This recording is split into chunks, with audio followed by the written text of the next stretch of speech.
మట్టి పాత్ర అంటే దీన్ని కొన్ని ఏరియాల్లో మట్టి దాకా అంటారు, కొన్ని ఏరియాల్లో అటిక అంటారు. దీంట్లో దమ్ బిర్యానీ చేసాం ఈరోజు. ఈ కావాల్సినటువన్నీ నేను ఫస్ట్లో ఇన్లెట్లో చూపించా, ఒక ప్లేట్లో పెట్టి. తర్వాత ఇది ప్రొసీజరు.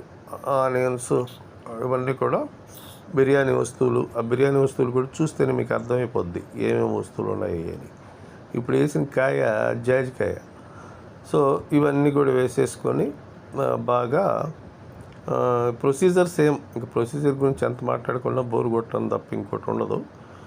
కొంచెం మసాలా వేయించిన తర్వాత యూజువల్గా దమ్ బిర్యానీకి ఏవైతే స్టెప్స్ ఫాలో అవుతామో అవన్నీ ఫాలో అయిపోతాం ఇక్కడ. ఇంక కొత్తగా చేసిందంటూ ఏం లేదు. ఈ మట్టి పాత్ర అని ఎందుకు చెప్తుంటామంటే ఇదేం చేస్తుందంటే అనవసరమైన ఆయిల్ని, ఏది ఫుడ్ అబ్జర్వ్ చేసుకునే ఆయిల్ ఉంటుంది కదా, అది వరకే ఫుడ్లో ఉంటుంది. ఎక్సెస్ ఆయిల్ ఏంటంటే మట్టి పాత్ర కాబట్టి ఇది అబ్జర్వ్ చేసుకుంటుంది. అది కొంచెం మనకు హెల్తీగా ఉంటుంది. యూజువల్గా ఈ మట్టిలో ఉండేటటువంటి సప్లిమెంట్స్ ఏమైనా ఉంటే, అంటే మైక్రో మినరల్స్ కూడా ఉంటాయి కదా మట్టిలో, అది కొంచెం మనకు ఏదైనా ఫుడ్లోకి వచ్చే అవకాశం ఉంటుంది. దానివల్ల మనకు యూజ్ అయితే ఉంటుంది. ఈ ఐరన్ ఇలాంటివి వస్తాయి లైట్గా.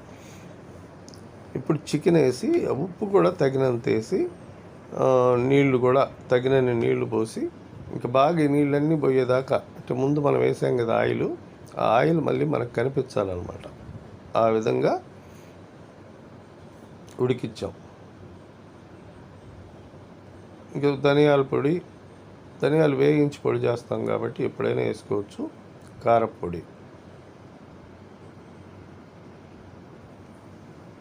ఇదంతా బాగా ఈ విధంగా నూనె కనిపించేదాకా ఉడకాలి.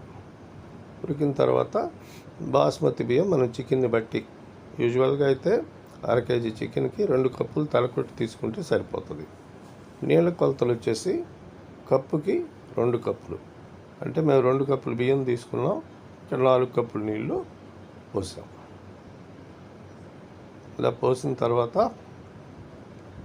బిర్యానీ ఆకులు వేసేసి ఒకసారి అలా కలిపెట్టేసి మూత పెట్టేసి వదిలేసామంటే మూత తీసేటప్పటికి బిర్యానీ ఎక్సలెంట్గా వస్తుంది.